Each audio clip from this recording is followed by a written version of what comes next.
hospitalizações já até diminuindo. O número de casos graves também caiu.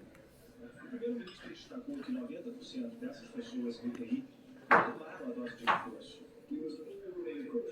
Mas Johnson pediu para todo mundo manter a cautela, dizendo que a Ômicron não é leve. Mais de 16 mil infectados estão agora infectados. Os jornalistas escoceses acusam o governo de jogar cautela no mundo.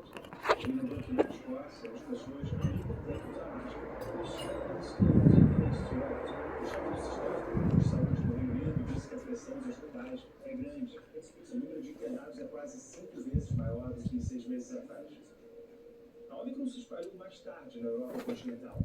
A Alemanha e França ainda batem recordes de infecções. Mas os dois países também registram agora queda no número de pacientes nas UTIs.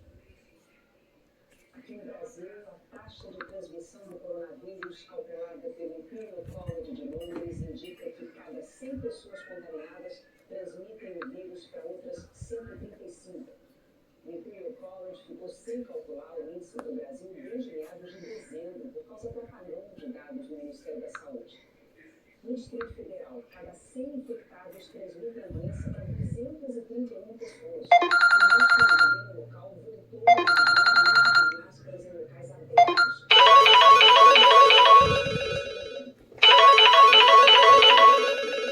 Nas 2 primeiras semanas de janeiro, foram registrados, em média, 49 mil novos casos de Covid por dia em todo o Brasil. É um número 6 vezes maior do que o início do governo. Subir de 1 a 4, o número de estados com mais de 80% da ocupação de leitos de UTI.